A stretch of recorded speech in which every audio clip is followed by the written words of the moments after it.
Good morning, guys. Um, this is Tofi from the future. Nagfi-film ako ngayon nitong video na to ngayong February 25, 2026. Kasi yung vlog natin, nasa season. Second season.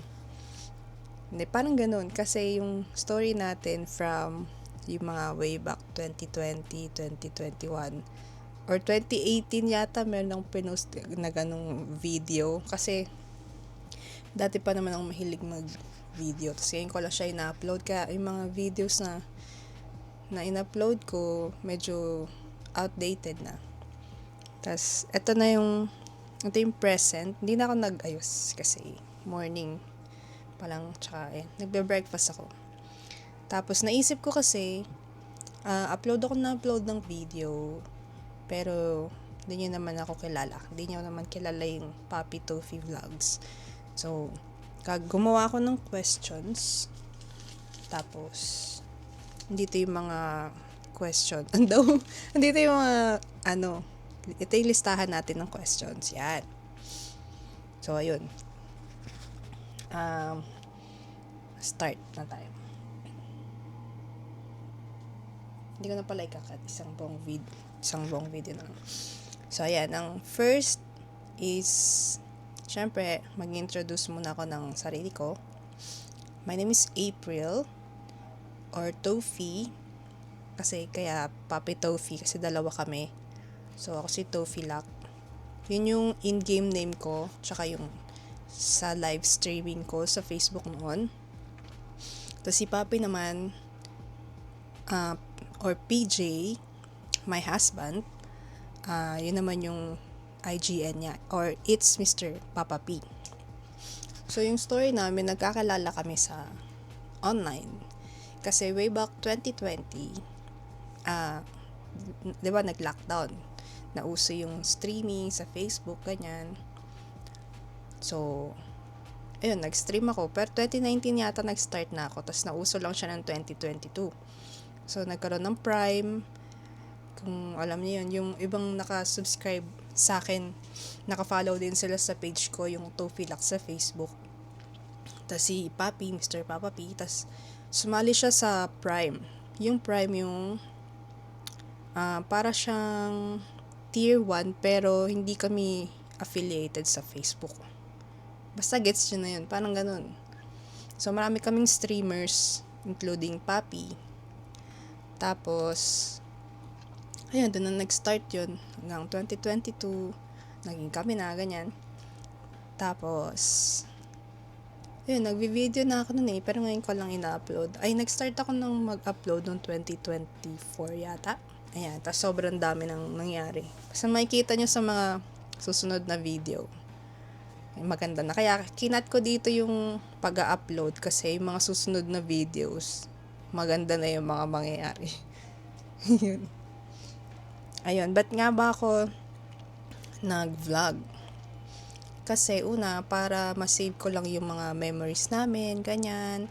Pag may occasion na kukumpile ko yung mga video, tas pwede panoorin ng mga relatives ko, katulad ng birthday ni Lola, ganyan.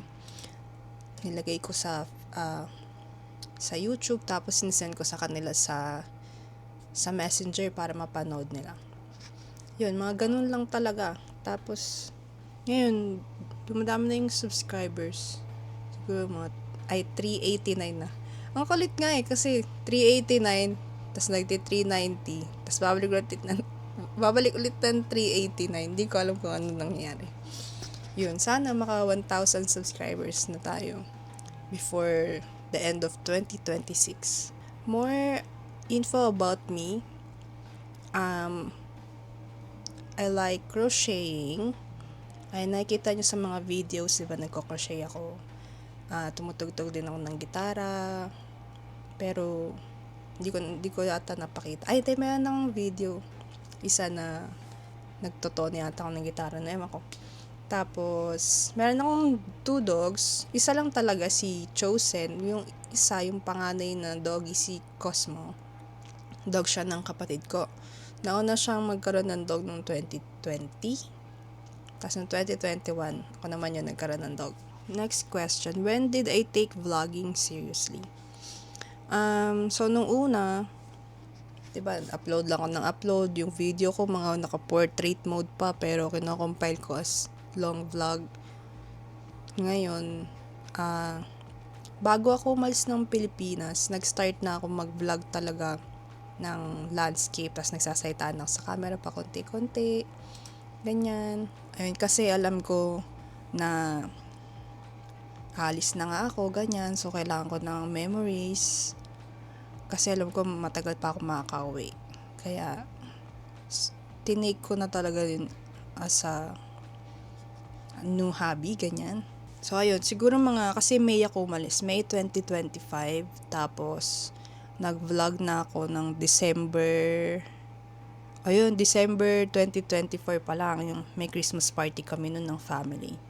Pinlog ko na yun.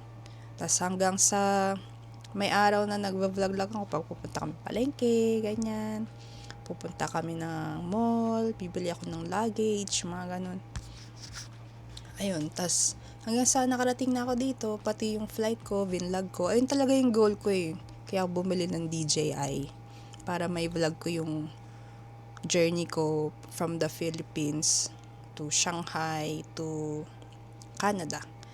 Para makikita ko kung ano nangyari. Kasi, ngayon kung babalikan ko, parang isang iglap lang yung flight ko kahit ilang oras. Yung 20 hours yata. Yun, 18?